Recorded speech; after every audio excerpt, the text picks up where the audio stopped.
I feel like life is about balance, and we as people struggle with this. I feel like when you're trying to put your life back together, you have this idea for yourself. You say, I want to change who I am as a person. I want to be a better daughter, a better mother, a better father, a better friend. And you think the way to go about that is to just wake up one day and just be better as a person. And I don't think it's just as easy as that. I don't believe in karma, but I believe in balance. And I think in order to achieve inner peace, you need to have a balance between the things that weigh you down and the things that set you free.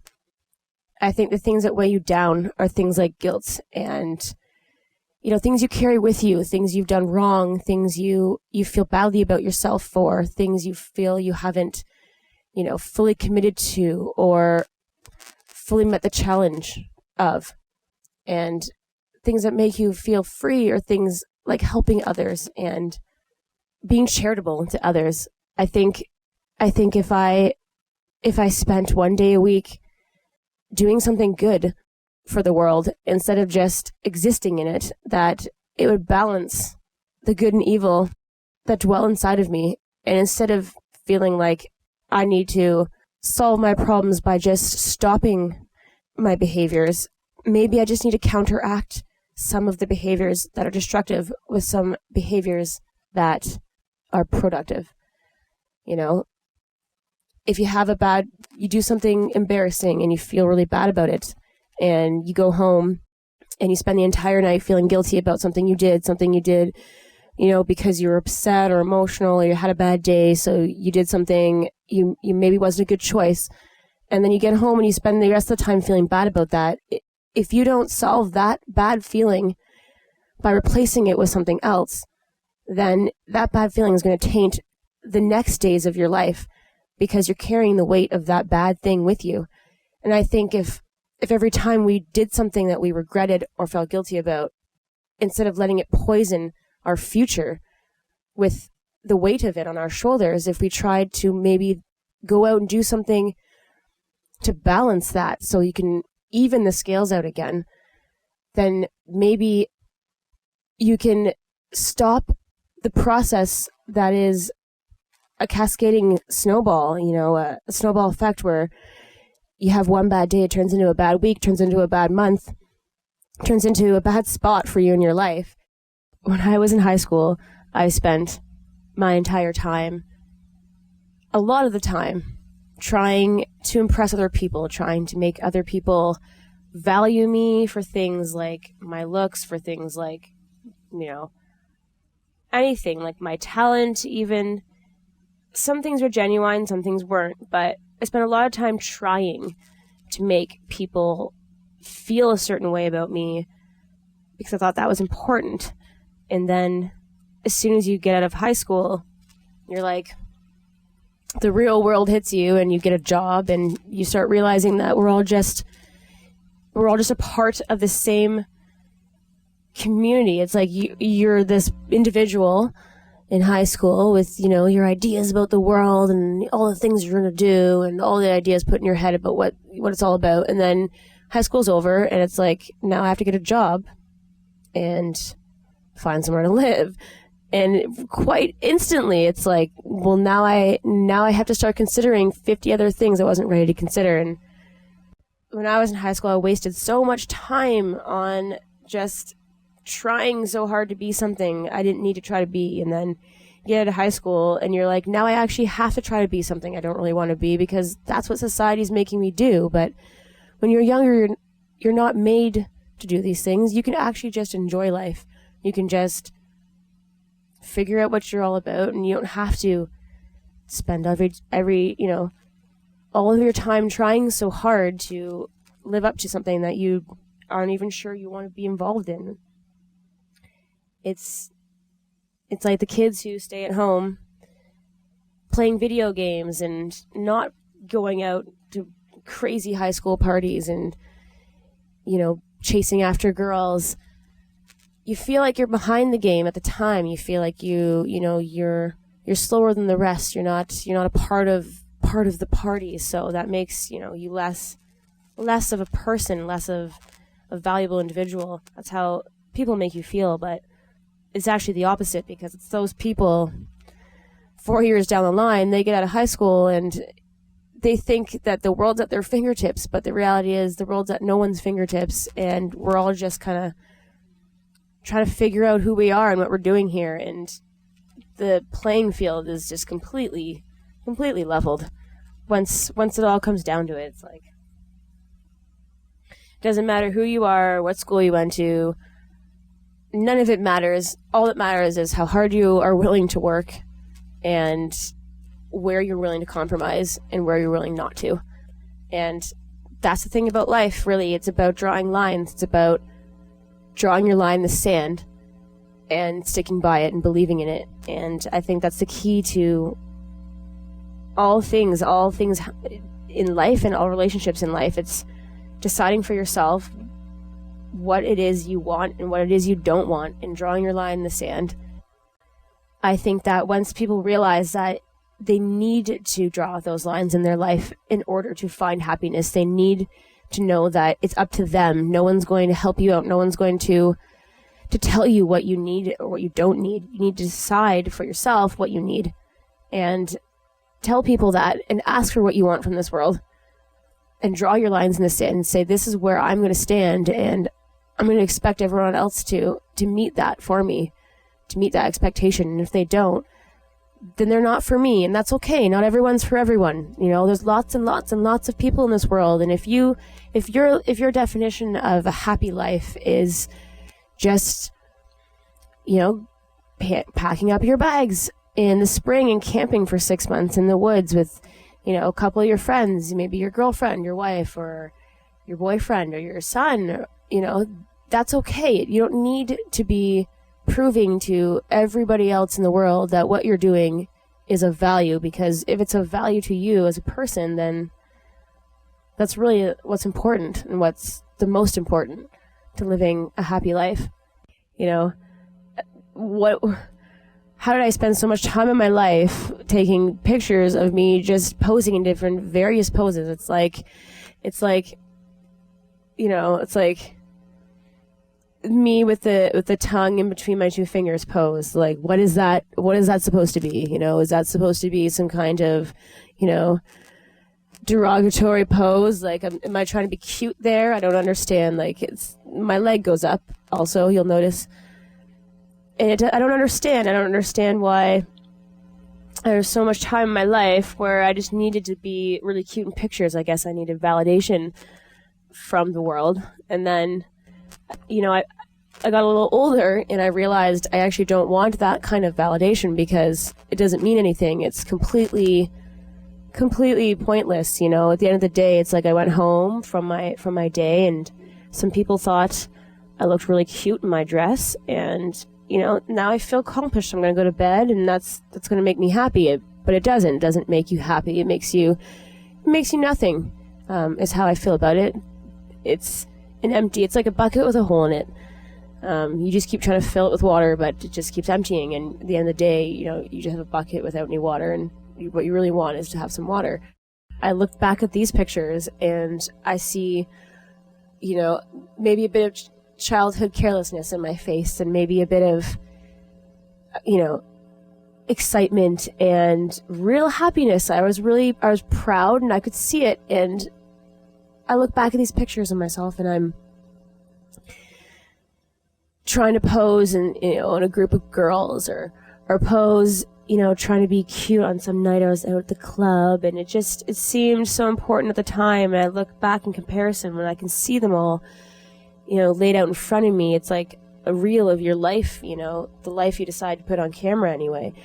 And you think, this is what I want to remember. What is a picture for if not to remember something? And we get so caught up in wanting to be pretty and wanting to be in this world where you get more things for being pretty, where life is easier for you if you're pretty. So we all want to be it. It's the maximum situation for living in this world, as far as society tells us to. So we get these pictures and we put them on for the world to see, so that it proves that we're indeed valuable because we're pretty. So there's all these pictures of me just standing around with my leg up and, various, kissy face poses, which are ridiculous, really, when you look at them. We girls don't actually seem to realize that. It's like an instinct. You see a camera and all of a sudden you're making a kissy face, and it's, it's like you can't even control it. It's like an instinct or something. But then there's these pictures, and I'm climbing a mountain or bungee jumping off of a bridge, and that was a real life experience, and it didn't matter what I looked like at the time. It was exhilarating and it was inspiring, and I feel like we need to take those pictures.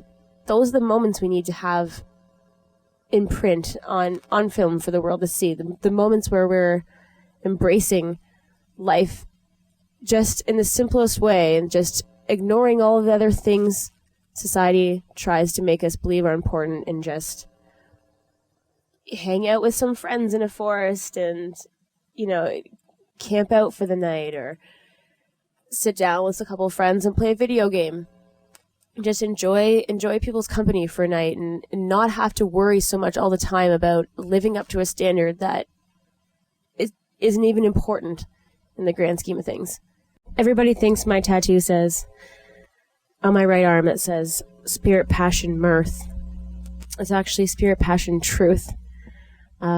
I picked a font. I believed in it. I liked it a lot, and on the paper it looked like truth. And then when I got it done, it bled a bit, I guess, and the font more or less looks like math or mirth from far away. If you look at it up close, you can understand what it's supposed to look like. People say, what does your arm say? Spirit, Passion, Math? And I say, yeah, I'm just really into integers. I like dividing and multiplying.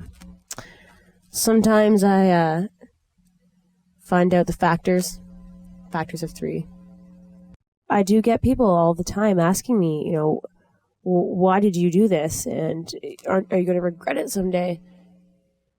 It's strange. I mean, a lot of people working in the restaurant industry. So, you get some people you meet and they just don't understand the meaning of a tattoo. And you don't get a tattoo to try to prove anything to anyone. It's not a rebellious effort. It's not like I'm trying to show society that I'm not going to conform. It's really actually just for me. I really enjoy these tattoos. They mean a lot to me. It's the best decision, one of the best decisions I've ever made. And I feel that way every day when I see them. I work in the restaurant industry. I love it. And I love it because it's a job that is interchanging. I get bored. I get bored going to work and doing the same thing every day. And even though going to work in a restaurant or entertainment industry, food and beverage industry, I should say, you basically do the same thing every day. It's different every time. So although I am, serving the same product on a regular basis in the same format every time, every experience I have is different based on the fact that every individual person I serve is a different situation, a different story, a different experience I have. And I love that about it. But the restaurant world is politics. That's what it all really comes down to. I mean, you get into it because it's easy money.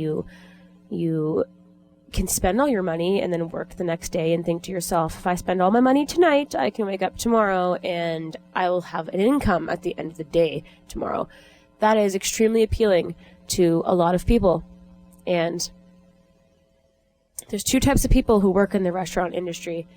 And first is the type that like the idea of it, where you can just have an income every day and just live your life like a vagabond almost.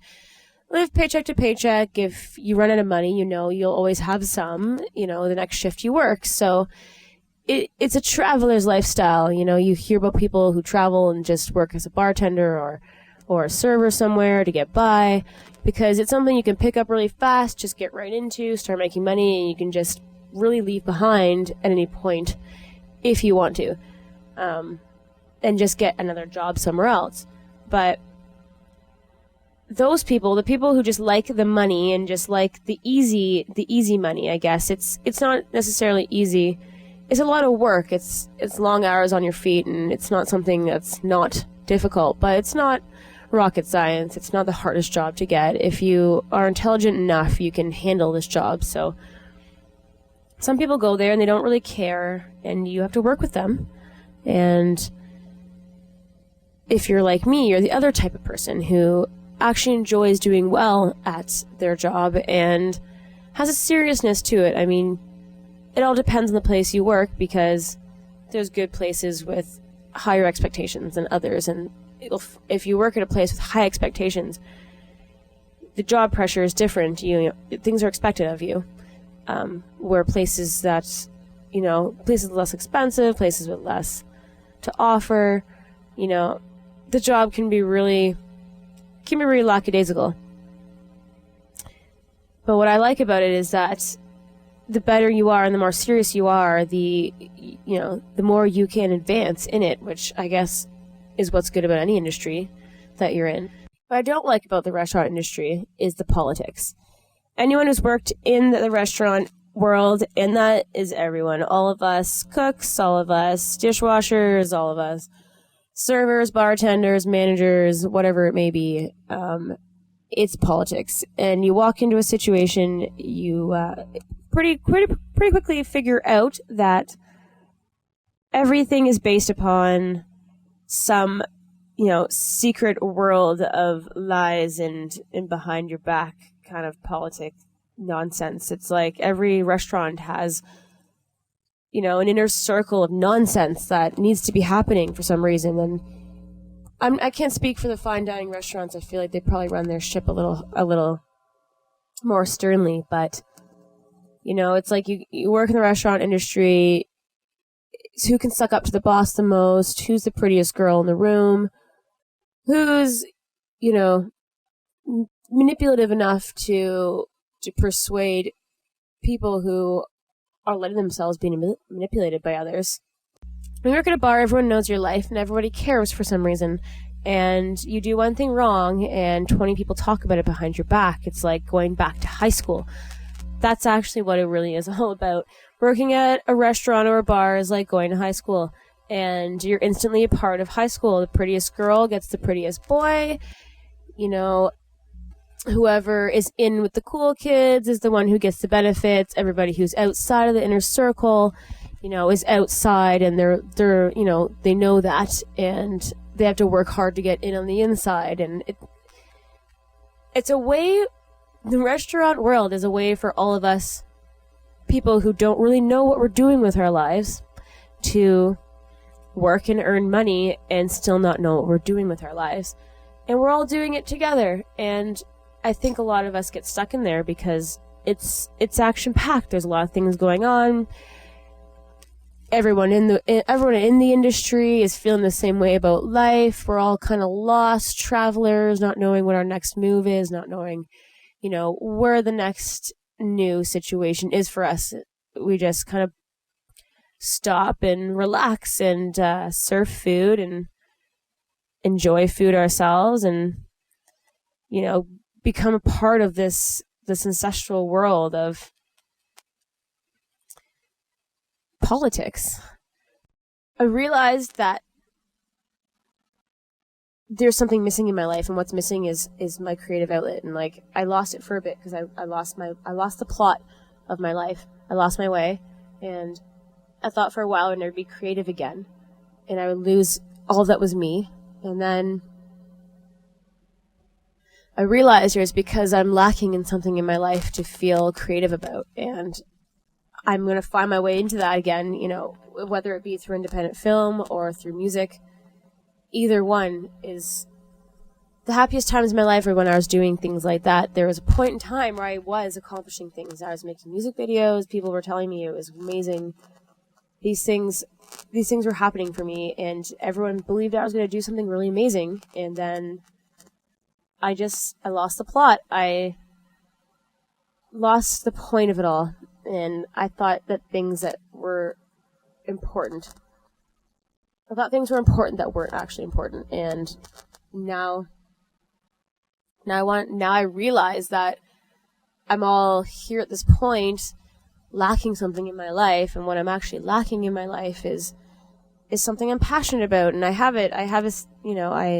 want to not forget, because I feel like it's easy to forget in this consumeristic world where you want to go and you want to make a lot of money and you want to do all these things to make your status bar higher than, it is, because everyone's always trying to get better and better and better and achieve more and have more money and have more accomplishments. And I lost sight of the fact that it's not that I was trying to accomplish many things.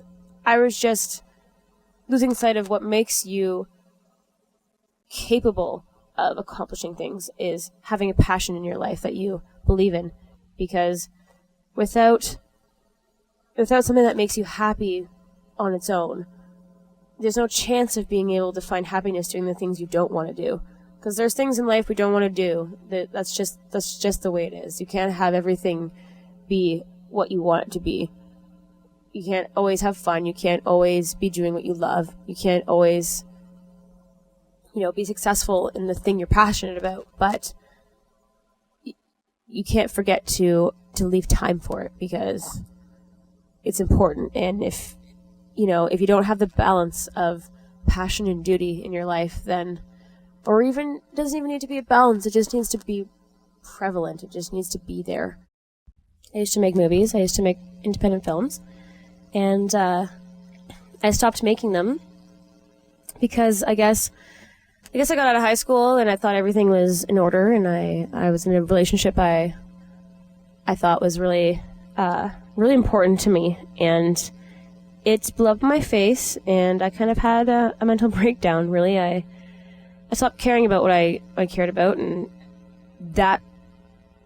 the end of that relationship was basically the end of everything else. It was the focus of the sadness I felt from that was the focus of my life at that point, and I abandoned all the things that made me happy and just self-indulgently let myself fall into, a hole of this because of this thing that happened to me. And because it happened to me, I wanted to feel bad about it, and I wanted to dwell in it, and I was angry and confused, and I just let everything go. And it wasn't until after I really figured out that my life had fallen apart was when I finished that video.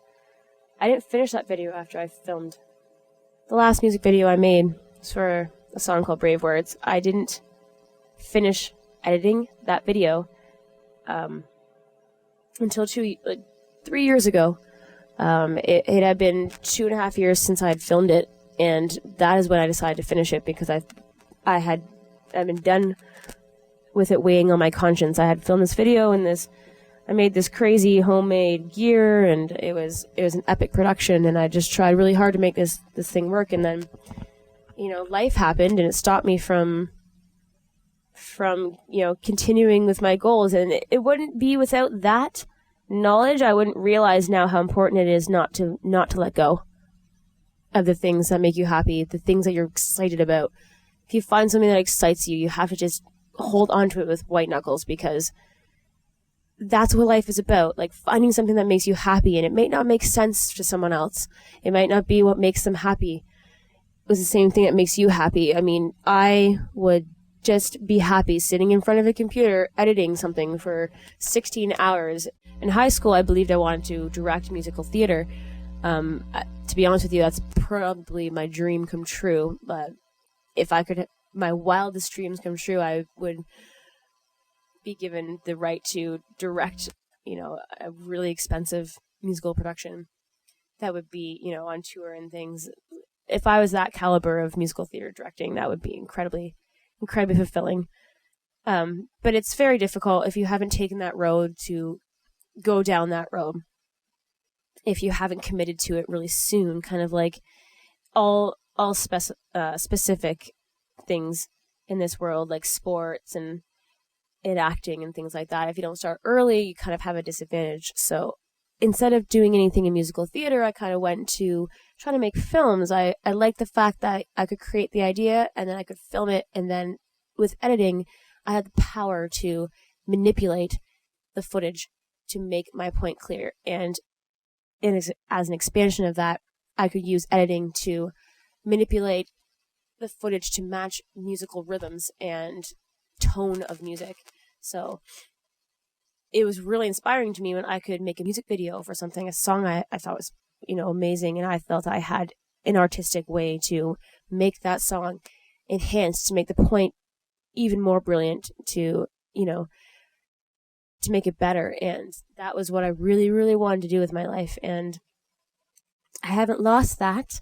That love, I think, is something the things you love, you can't stop loving them. It's like true love we find in people. You find that true love in something in life, and it's forever. It could be like playing video games. It could be like playing your guitar. It could be something. It could be walking, taking hikes in the forest, or canoeing, or walking your dog. You're whatever you find in this world that makes you specifically happy, it never changes. You're in love with it forever, and that's kind of what filmmaking is like for me. I feel like I'll find it again. It's not far away. It's like tantalizing my mind all the time. I see the world artistically. I have a big imagination, and film enables me to be in control of all parts of it. I get to have the idea, I get to create the idea, and then I get to refine the idea at the end. And then I get to come out with the birth of an entire piece that I sculpted with my mind, and that is something I think is something I'll appreciate forever, whether or not I actually continue doing it at this point in my life or not. It's something I'll probably always have a passion for and always be able to do at any point in my life. Although at this point in my life, I don't feel like I need to. I feel like I need to eject more emotion. I need something that I can create vividly at the moment I'm doing it, like singing a song in a band. I want to be a part of music. I want to create music because it enables you to, it's almost like life therapy. You create a song and you play it for people, and it's about you and it's about your heart, and you get to just put it all out on the table, all at the very moment, and people are listening to it at that very moment and embracing how you're feeling and relating it to their own lives. And I think that's where I'm going to find my solace, my balance in my life, is being able to get the feelings of all the things in my life out on the table, where we can all talk about it together. If there's something I wanted to say to everyone out there, I would say, don't sweat the small stuff. It's not a race. I don't know why everyone's in such a rush to get to the finish line. The finish line is death. We don't need to get there so fast. It's okay to slow down. It's okay to appreciate the simple, amazing things about life. And, for everyone who doesn't agree with that, and for all the people who try to make you feel otherwise, they're just a bunch of guys who don't know anything about anything. And all I know is that life is good.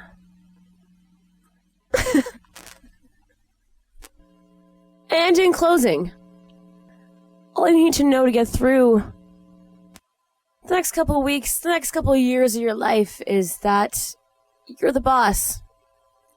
And only you decide what you can do next. With all the things that you can do. Super great things